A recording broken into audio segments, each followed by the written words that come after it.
अध्यक्ष नाही, अध्यक्षाची भाषण सुचनावून एक सुचनावून आहे.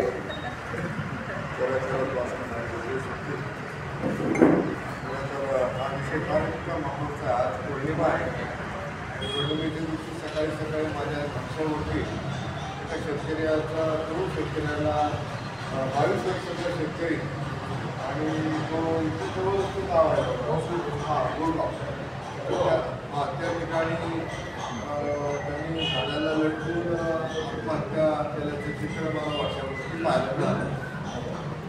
आणि मग लगेच ड्रायव्हरला फोन केला आणि म्हटलं त्यांच्याकडे आपण जाऊन येऊ. त्यांच्याकडे जाऊन आलो, त्यांच्या घरी जाऊन आलो. त्यांच्या घरी गेल्यानंतर मग माझ्या बऱ्याच चर्चा झाल्या आणि त्याच्यातल्या काही प्रमुख जे चर्चा अशा आहेत की वय का होतात, कशा थांबल्या पाहिजे, काय केल्यानंतर आत्महत्या थांबली वगैरे वगैरे प्रश्न शेतकऱ्याला मुद्दाम विचारत होतो.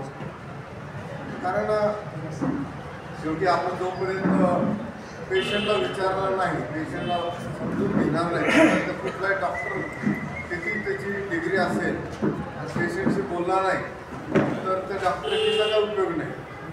किती मोठा अधिकारी असेल, किती मोठा कोणीही असू द्या, जोपर्यंत तळागाळातल्या माणसाशी बोलून त्यांच्याशी चर्चा करून त्यांच्या मनातलं ऐकून त्याच्यावर निर्णय होत नाही तोपर्यंत ही चर्चा नुसती चर्चाच राहणार. त्याच्या बोलण्यातून मला 2-3 गोष्टी एक लक्षात आल्या. एक तर पहिली गोष्ट उत्पादन खर्च वाढलेला आहे, खतं बियाणं औषधाचा मजुराचा खर्च वाढलेला आहे. तुम्ही आम्ही सगळं मान्य करतो. दुसरी महत्त्वाची गोष्ट आहे शेतमालाला भाव आहे. सोयाबीन 7,000 होतं, 4,500 होतं असेल ते म्हणत होते. शेतमालाला भाव नसणे आणि दुसरी गोष्ट उत्पादन खर्च वाढणे, त्या 2 गोष्टी आपल्याला सगळ्याला अडचणीच्या ठरलेल्या आहेत. आता शेतमालाचा भाव वाढवायचा असेल तर आपल्याला काय करावं लागेल, ते जास्त खावं लागेल. आपण खाणार नाही खाऊ नाही, बरोबर. एक मेथीची जुडीच्या ऐवजी 2 खायला म्हटलं खाणार नाही, नाही खाणार. आमची जे खाण्याची क्षमता आहे ती फिक्स आहे. आता राहिला प्रश्न दुसरा की आमच्या देशामध्ये जे काही कापूस सोयाबीन हे जिल्ह्याचं प्रमुख पीक आहे किंवा या राज्याचं प्रमुख पीक आहे, त्या पिकाचं मध्ये उत्पादित होण्याला माल एक तर बाहेर पाठवावा लागेल किंवा बाहेरून आयात बंदी करावं लागेल, बरोबर आहे. तर भाव वाढतील, खरं का नाही. पण काल वर्षावरती बघितलं 165 लाख मेट्रिक तेलाची आयात होती, जी नॉर्मली 80 लाख असते ती 165 झालेली आहे. म्हणजे डबल आयात झालं तर तेलाची भाव वाढतील का नाही वाटतं. ते आयात का करतो सरकार, सरकारला कळत नाही असं म्हणायचं काम नाही. सरकारला कळतं असंच आहे, कारण कळणारे लोक तुम्ही निवडून देता ना. काय म्हणतो काय का म्हणतो तुम्ही निवडून देतात, कळणाऱ्या लोकांच्या सोबत आम्ही कळणाऱ्या लोकच निवडून करतो. दोन्ही पण कळणारे एकत्र आले आहेत ना, तरी पण असं का होतं. हा मोठा विषय आहे. कारण विषय असा आहे की सामान्य जनतेला स्वस्तामध्ये अन्नधान्य मिळावं हे धोरण सरकारचं असतं, ती काय चुकीचं नाही आहे. सामान्य लोकांना मिळावं. आता हा जर भाग महत्त्वाचा असेल तर आता आपल्या मूळ मुद्द्यावरती सेंद्रिय शेती, तर मला इथं बसलेल्यापैकी मला कोणी सांगेल का त्यांच्या आजोबाच्या घरी किती गायी होत्या आणि आता त्यांच्या घरी किती गायी आहेत? तिथले पण सांगू शकता, तिथले पण सांगू शकता. सांगा तुमच्या आजोबाच्या घरी किती गायी होत्या? माझ्या आजोबांकडे 4-5 खंडी गायी होत्या. 4-5 खंडी. आणि तुमच्याकडे किती खंडी आहे? एकच आहे. खंडी काय का? एकच गाय पाहिजे. आता अजून दुसरं आहे ना माझ्याकडे 20 गाय. आजोबाकडे किती होत्या? Very good. म्हणजे आजोबाचं यांनी मेंटेन केलं. आजोबा सारख्या काही असणारे किती लोक हातवरती करायचं? कोणीच नाही. आजोबाची जेवढ्या होत्या तेवढ्या असणारे 3 लोक दिसते. साधारणतः 70-80 लोक आहेत, 3-4 लोक दिसतात. त्याचा अर्थ असा की आम्ही 3-4% लोकांनी गाय मेंटेन केलं. काही रात्री तुम्ही त्यांच्याकडे बोलता तेवढा प्रकारची सेंद्रिय शेतीचा तत्व. मला असं वाटतं सेंद्रिय शेती जे समजून घ्यायचे असेल तर ते हत्तीसारखे समजून नाही घेतली पाहिजे. हाती कोणी म्हणतो सुपासारखा आणि म्हणतो मुसळासारखा, हाती म्हणतो खांबासारखा. बरोबर असं झालं. हाती निवडून असं करायला लागलं. तसं नाही आहे. खरं तर मूळ आहे सेंद्रिय शेतीचं. आता साहेबांच्या समोर आम्ही काय बोललो बरोबर नाही, पण मला काय लक्षात आलं की जी काही सेंद्रिय शेती आहे ती जिवंत आहे. आमची माता जिवंत आहे, लक्षात घ्या. म्हणून तिच्या कृषीमध्ये आमचा जन्म होतो. लक्षात घ्या. असं एखादा बॉक्स तयार केला आहे का कोणी जगामध्ये? कोणी केला आहे का? त्या बॉक्समध्ये स्त्री आणि पुरुषाचं जर रूल ठेवलं, मिलन ते ठेवलं तर तिथं वाढ होईल असं आहे की एखादा बॉक्स आहे का अंग्रेजामध्ये? तसंच नाही ना. की आईची कूस, आईचं जी काही पिशवी आहे तीच खऱ्या अर्थानं उत्पत्ती देणारं साधन आहे.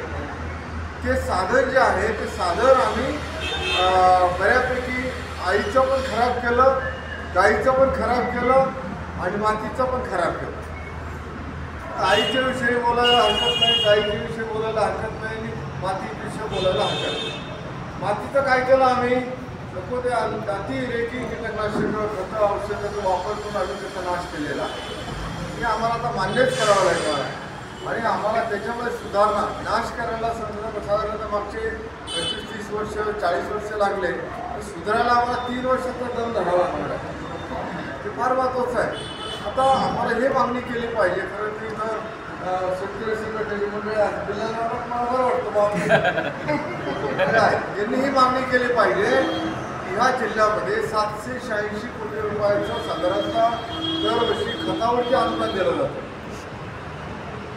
खरीपमध्ये, रब्बीमध्ये पण 200-300 कोटीपेक्षा कमी नाही, म्हणजे 1000 कोटीपेक्षा जास्त रुपयाचं अनुदान केंद्रीय शेतीच्या खतावरती दिलं जातं. रासायनिक खतावर भारताचा विचार केला तर 2.5 लाख कोटीपेक्षा जास्त अनुदान दिलं जातं. आता राज्य शासनाने अत्यंत चांगला निर्णय घेतला की त्याच्यामध्ये 2000 कोटीचा चांगला प्रकल्प तयार केला आणि सेंद्रिय शेतीला बॅकअप करतात. पण अजून त्याच्यामध्ये वाढ व्हावी असं माझी तरी इच्छा आहे. अजून त्याच्यामध्ये वाढ झाली पाहिजे. त्या जिल्ह्यामध्ये आपण एखादं गाव असं पुढे येईल का त्या गावाने ठरवायचं की आम्ही याच्यानंतर सेंद्रिय जे आमच्या गावामध्ये रासायनिक खताचा जो वापर आहे पुढच्या वर्षी आम्ही 25% कमी करणार, त्याच्या पुढच्या वर्षी अजून 25% कमी करणार. असं काही सांगणारे गाव पुढे येतील का? नाही गावं येतील तर काही निमेषाने लोक तर येतील का? ही येण्याची गरज आहे. का गरज आहे? पण त्यांनी दुसरी मागणी करायची.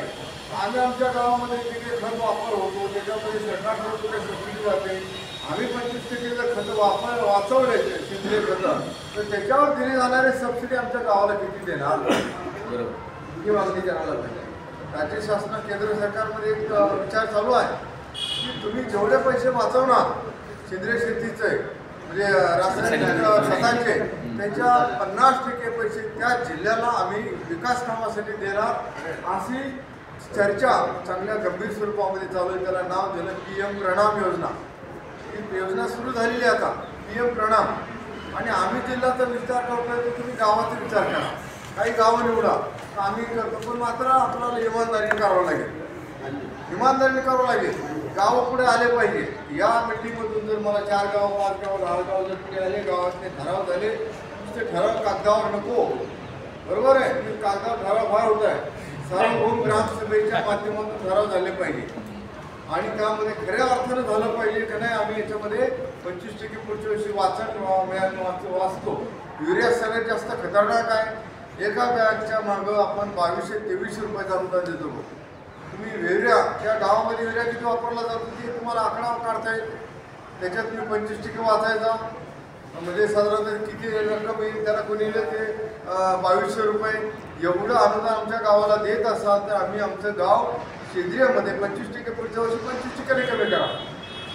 लक्षात घ्या, 25% कमी करा. एकदम तुम्ही श्रीलंकेसारखा करू नका.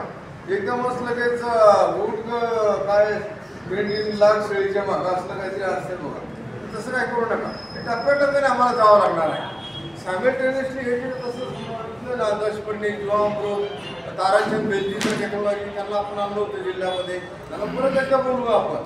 आणि ते टेक्नॉलॉजी आपल्याला त्यांना पण फारशी बोलायची गरज नाही, कारण का आपल्या KVK संगरोळीमध्ये ते ॲक्च्युली कार्यक्रम सुरू झालेला आहे. पुढच्या 6 महिन्यात आपल्याच जिल्ह्यामध्ये ताराचंद बेलजीचे तंत्रज्ञान वापरून आपल्याला आपल्या जिल्ह्यात रिझल्ट पाहता येतील. आपल्या जिल्ह्यात त्याच्या व्यतिरिक्त जे काही शेतकरी स्वतः सेंद्रिय शेती करतात 10-10, 20-20 वर्षापासून त्याच्या शेतं म्हणजे प्रयोगशाळा आहे, लक्षात घ्या. तिथे जमीन बघा, मी इथं गेलो होतो, 4 गावमध्ये एक शेतकरी बघा, त्याला माहिती होते का हा यांच्याच त्या ठिकाणी होतो नाही, त्या वेगळे होते ते.